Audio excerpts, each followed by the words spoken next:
warahmatullahi wabarakatuh. Perkenalkan, nama saya Uti Pabela dengan NIM 22631074. Baiklah, di sini saya akan membahas mengenai studi kasus pada akad musyarakah mutanakisah. Berikut video animasinya. Baiklah, di sini saya akan menjelaskan sebuah sengketa dari akad musyarakah mutanakisah.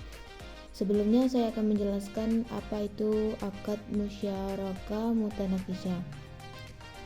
Nah, jadi akad musyarakah mutanakisah ini adalah akad syariah yang digunakan dalam pembiayaan, di mana dua pihak atau lebih bekerja sama untuk memiliki aset secara bersama-sama.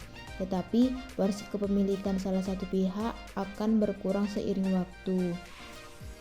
Dan juga akad ini banyak digunakan dalam pembiayaan syariah untuk kepemilikan rumah, kendaraan, atau aset produktif lainnya. Nah, jadi itu tadi sedikit pengertian dari akad musyarakah mutanakisah. Baiklah, di sini saya mengambil sebuah contoh studi kasus antara pihak nasabah dan pihak bank, di mana pihak nasabah ini bernama Bapak Ahmad, dan di sini juga ada lembaga keuangan syariah. Tujuan akadnya itu untuk pembelian rumah seharga 1,2 miliar. Dan juga untuk kesepakatan akadnya itu yang porsi kepemilikan awal lembaga keuangan syariah itu 80% atau sama dengan 960 juta. Dan sedangkan pihak nasabah atau Bapak Ahmad ini 20% atau 240 juta. Dan untuk mekanisme pembayarannya itu Bapak Ahmad membayar cicilan bulanan untuk membeli porsi lembaga keuangan syariah secara bertahap selama 15 tahun.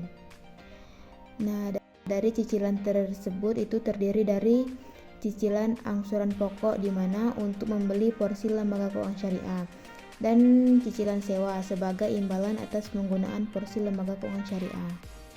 Nah, untuk kronologi permasalahannya itu pada tahun kelima akad, porsi kepemilikan berubah menjadi itu untuk lembaga-lembaga keuangan syariah menjadi 60% dan Bapak Ahmad nasabahnya itu 40%. Dikarenakan Bapak Ahmad ini mengalami krisis keuangan karena bisnisnya bangkrut sehingga ia tidak mampu membayar cicilan selama 8 bulan berturut-turut. Dan akhirnya pihak lembaga keuangan syariah itu mengirimkan surat peringatan kepada si nasabah atau Bapak Ahmad tadi, tetapi tidak ada pembayaran yang dilakukan oleh Bapak Ahmad. Lalu pihak lembaga keuangan syariah ini mengklaim bahwa akad batal dan rumah harus dilelang untuk melunasi sisa pembiayaannya. Namun di sini Bapak Ahmad merasa keberatan karena ia sudah memiliki porsi kepemilikan 40% dan meminta waktu tambahan untuk melunasi cicilan tersebut. Nah, di sini si Bapak Ahmad ini ingin membawa permasalahan ini ke arbitrase untuk tahap penyelesaian kasusnya. Yang pertama itu dilakukan musyawarah internal, di mana Bapak Ahmad dan lembaga keuangan syariah ini mengadakan pertemuan untuk membahas masalah ini. Dan Bapak Ahmad menjelaskan kondisi keuangannya dan Ahmad meminta keringanan cicilan.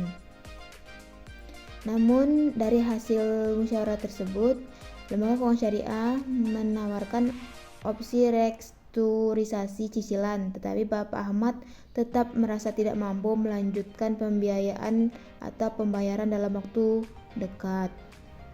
Lalu permasalahan ini dibawa ke mediasi oleh pihak ketiga. Nah, lembaga keuangan syariah dan Bapak Ahmad ini melibatkan mediator untuk mencari solusi yang adil. Namun mediator menilai kontribusi awal, porsi kepemilikan, dan kemampuan finansial Bapak Ahmad. Dari hasil mediasi tersebut, disepakati bahwa rumah akan dijual dan hasilnya dibagi sesuai porsi kepemilikan. Untuk Bapak Ahmad nasabah tadi itu 40% dari hasil penjualan dan pihak lembaga keuangan syariah itu 60% dari hasil penjualan setelah dikurangi sewa yang belum dibayar oleh Bapak Ahmad. Terus dilakukanlah penjualan aset bersama di mana rumah tadi dijual dengan harga pasar sebesar 1, miliar. Pembagian hasil penjualannya itu Bapak Ahmad mendapatkan 600 juta, 40% dari 1, miliar tersebut. dan pihak lembaga keuangan syariah itu 900 juta atau 60% dari 1, miliar tersebut. Dan untuk penyelesaian akhirnya itu Bapak Ahmad menerima uang sebesar 600 juta dan menggunakan sebagian uang tersebut untuk mencari tempat tinggal yang baru. Tetap mempertahankan hubungan baik dengan lembaga keuangan syariah. Nah, dari keputusan akhirnya itu Bapak Ahmad menerima uang sebesar 600 juta dan menggunakan sebagian uang tersebut untuk mencari tempat tinggal baru. Dan Bapak Ahmad tetap mempertahankan hubungan baik dengan pihak lembaga keuangan syariah. Dan pihak lembaga keuangan syariah itu mendapatkan kembali modal 60% dari hasil penjualan rumah. Dan akad dianggap selesai dan tidak ada sisa kewajiban antara kedua belah pihak lagi.